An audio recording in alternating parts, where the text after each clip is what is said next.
Bạn có bao giờ tự hỏi, mỗi dịp giỗ Tết, bạn dọn mâm cỗ thịnh soạn, đốt vàng mã, thắp nén hương trầm, nhưng người bạn đang cúng có thực sự ở đó không? Hay họ đã đầu thai thành ai đó khác, ở một kiếp sống khác, chẳng còn chút ký ức về bạn? Nếu vậy, ta đang cúng ai? Ta đang gửi lòng thành đến đâu? Có một sự thật mà khi Đức Phật hé lộ, cả ba cõi đều chấn động. Một chân lý tưởng chừng đơn giản, nhưng lại xoay chuyển cách chúng ta nhìn về tổ tiên, về sinh tử, về nhân quả. Hàng ngàn năm nay, biết bao thế hệ con cháu Việt Nam và cả phương Đông thành kính thờ cúng tổ tiên. Bài vị trên bàn thờ, bát nhang đỏ lửa, mùi trầm phảng phất trong không gian tĩnh lặng. Đó là không gian linh thiêng nối liền hai thế giới, người sống và người đã khuất. Nhưng rồi một câu hỏi đã làm rung chuyển nền tảng ấy. Tại tu viện Jetavana, một đệ tử tên Sơn Hội đã đứng dậy và hỏi Đức Phật: nếu tổ tiên đã đầu thai, thì ai đang hưởng lễ cúng của chúng con mỗi năm? Câu hỏi không mới, nhưng chưa ai dám hỏi hoặc chưa từng nghĩ sâu. Và Đức Phật không trả lời ngay. Ngài hỏi lại: khi con cúng, con nghĩ đến điều gì? Con nghĩ đến công ơn của tổ tiên, mong họ phù hộ từ trên trời. Nhưng nếu họ không còn ở trên trời mà đã thành một người khác, thì sao? Không ai trả lời được. Để minh họa cho chân lý này, Đức Phật kể một câu chuyện. Ở một ngôi làng xa xôi, có chàng trai tên Sansi rất hiếu thảo. Mỗi ngày anh đều dâng hương, bày mâm cơm cúng cha đã mất. Một đêm nọ, anh mơ thấy cha mình gầy gò, rách rưới, ánh mắt buồn bã. Anh hỏi: cha ơi, sao cha lại khổ đến thế? Con ngày nào cũng cúng cơm canh đầy đủ mà. Cha đáp: con à, ta đã đầu thai thành một con trâu.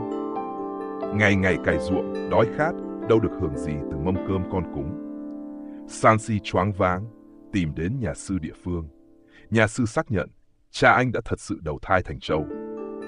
Từ đó anh không còn cúng cha như trước, nhưng lại bắt đầu sống tốt hơn, tạo phước nhiều hơn. Vì anh hiểu, công đức mình làm hôm nay mới là món quà thật sự cho cha ở kiếp khác. Đức Phật giảng giải, người đã đầu thai thì không nhớ kiếp trước. Họ cũng không ăn được cơm canh, không nhận được vàng mã. Nhưng một thứ vẫn còn, mạnh mẽ và sâu sắc hơn mọi lời khấn vái. Đó là năng lượng tâm linh từ lòng hiếu hạnh. Đây không phải là trí nhớ, mà là dấu ấn vô hình do tình thân, tình nghĩa, ân đức để lại trong tâm thức. Và khi con cháu cúng tế với tâm chân thành, năng lượng ấy sẽ xuyên qua thời gian không gian, chạm đến linh hồn, dù họ đã ở bất kỳ cảnh giới nào. Tôi từng nghe một câu chuyện từ cô bạn học ngành tâm lý. Mẹ cô kể rằng, sau khi bà ngoại mất, một thời gian sau, có một bé gái hàng xóm vừa sinh ra, đã có những hành vi kỳ lạ. Rất thích ngồi bên bàn thờ nhà cô, nhìn di ảnh bà ngoại mà mỉm cười. Thường xuyên nhắc đến những chuyện không ai biết, kể cả việc giấu tiền dưới gầm giường. Người lớn trong nhà lạnh sống lưng. Không ai khẳng định được điều gì, nhưng mẹ cô bắt đầu sống sâu sắc hơn, yêu thương hơn.